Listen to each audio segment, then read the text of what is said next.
श्री हरिरायजी महाप्रभुजी आपे कुल 100 वल्लभ साखी प्रगट करेल छे, जेमां आजे साखी क्रमांक 47 आवशे। चतुराई चूले परो ज्ञानी को यम खाऊं, दया भाव हरि भक्ति बीन ज्ञान परो जरी जाऊं श्री वल्लभ ज्ञान परो जरी जाऊं। चूल्हे चतुराई चूल्हे परो ज्ञानी को यम खाऊं, दया भाव हरि भक्ति बीन ज्ञान परो जरी जाऊं श्री वल्लभ ज्ञान परो जरी जाऊं। आ साखीमां एवी चतुराई नकामी छे के जे दया प्रभुनी भक्ति वगरનું જ્ઞાન હોય,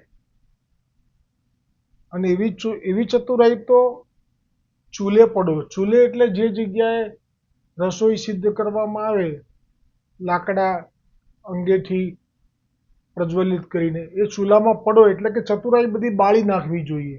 હરિરાયજી કટાક્ષમાં કહે છે,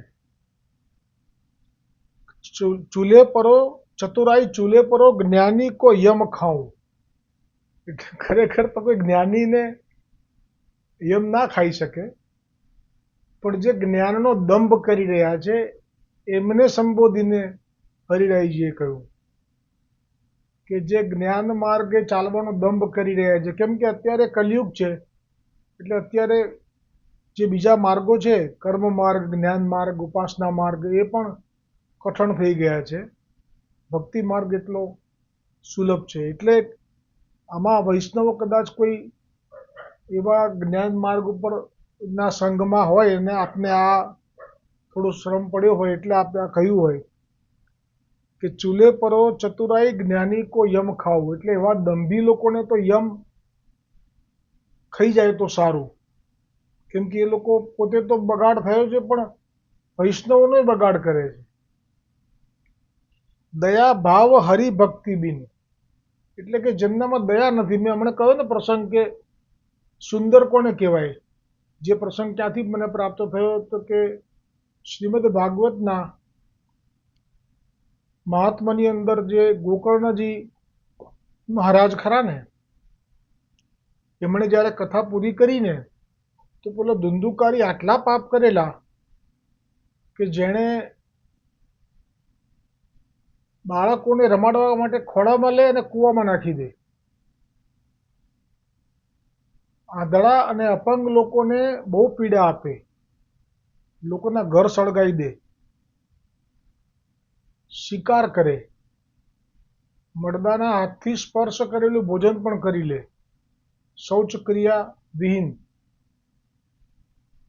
અને મા બાપને પણ માર્યા, ઘરના વાસણ પણ લૂંટી લીધા, માતાએ કૂવો પૂરી લીધો।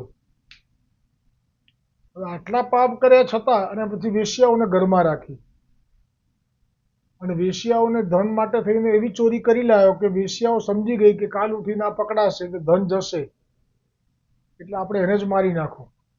એટલે વેશ્યાઓએ એને ગળે ફાંસો દીધો પણ મર્યો નહીં, એટલે ગભરાઈ ગઈ, પણ ફાંસો છોડ્યો નહીં। બાકીની બે હતી એ ગરમ ગરમ ચૂલામાંથી અંગારા લાવીને મોઢામાં ભરી દીધા, આ રીતે મૃત્યુ થયું। પછી એ પ્રેત થયો।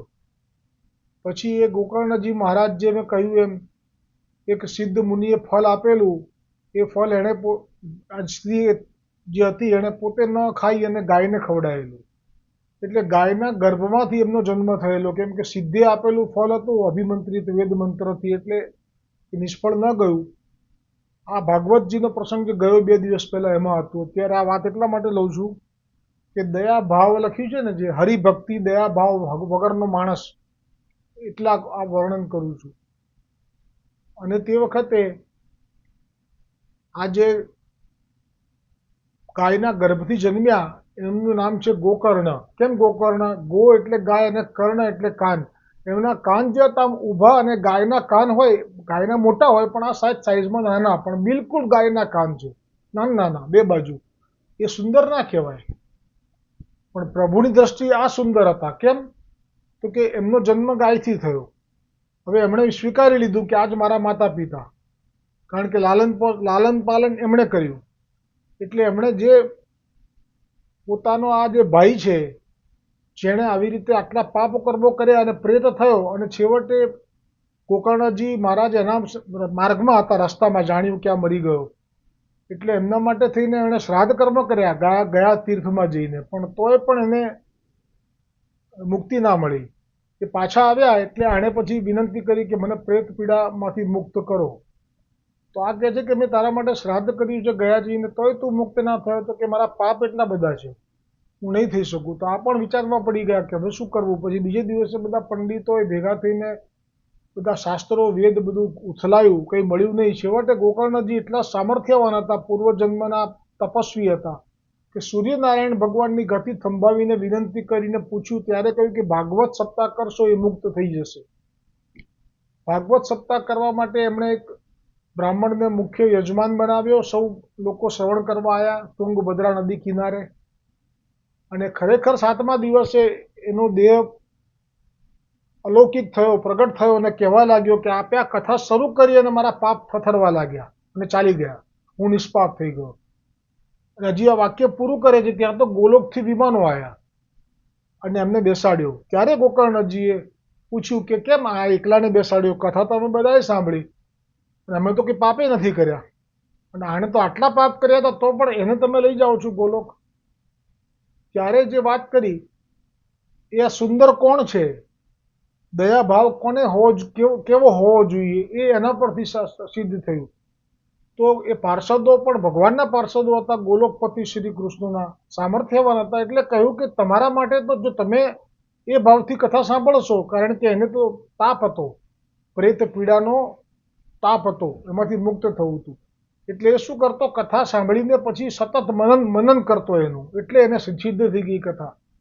તમે પણ એ ભાવથી કથા કરો અને કથા મનન કરજો, પત્યા પછી લૌકિકમાં ના પડી જતા, તો તમને લાભ મળશે. તો એ વખતે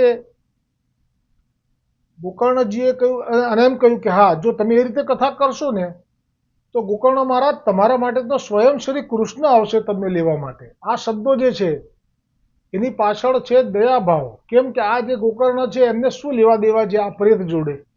એ તો એક સિદ્ધ મુનિથી ફળથી પ્રગટ થયેલો જીવ છે, યોગી. પણ એનામાં દયાભાવ કેટલો બધો છે કે જે ભાઈએ મા બાપને માર્યા છે, જે ભાઈએ આવા કૃત્યો કર્યા છે, પણ એનો બી ઉદ્ધાર થાય. એટલે દયાભાવ જેનામાં છે એ સુંદર છે. એટલે મેં ઉદાહરણ પણ આપ્યું કે અત્યારે જે પક્ષીઓ માટે દાણા અને જે ખાસ કરીને જળ મૂકે છે, કેમ કે કેવી ગરમી છે, તો આ દયાભાવ જો વૈષ્ણવમાં નથી, તો એ હરિરાયજી કહે છે કે મને એવા વૈષ્ણવ ગમતા નથી.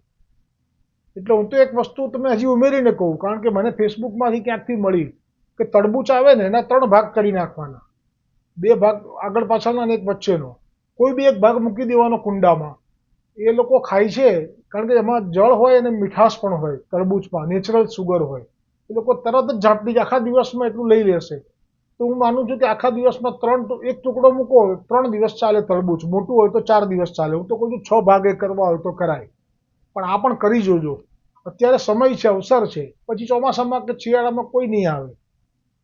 તો અહીંયા કહે છે કે ચૂલે પરો ચતુરાઈ ચૂલે પરો, જ્ઞાની કો યમ ખાઉં, દયા ભાવ હરિ ભક્તિ બિન જ્ઞાન પરો જરી જાઓ. એ જ્ઞાન શું કરવાનું કે જેમાં ના ભગવાનની ભક્તિ હોય, ના ભગવાનની કથાનો પ્રેમ હોય, ના ભગવાનનું નામનો ઉચ્ચાર હોય, કે ના કોઈ દયા હોય. એટલા માટે જે શુષ્ક અને નિરાકારને માનવાવાળા છે, જે ભગવાનને સાધારણ મનુષ્ય માને છે, એવા જ્ઞાનીના સંગથી બચતા રહેવું. કારણ કે તેઓ એટલા ચતુર હોય છે કે વૈષ્ણવની શ્રી ઠાકોરજીની સેવાને પણ છોડાવી દે છે, અને કહે છે કે તમે પુણ્ય કરો, દાન કરો. ચતુર હોય છે, અને વલ્લભની શ્રી ઠાકોરજીની સેવા છોડાવી દે છે અને જ્ઞાન માર્ગમાં ખેંચી જાય છે.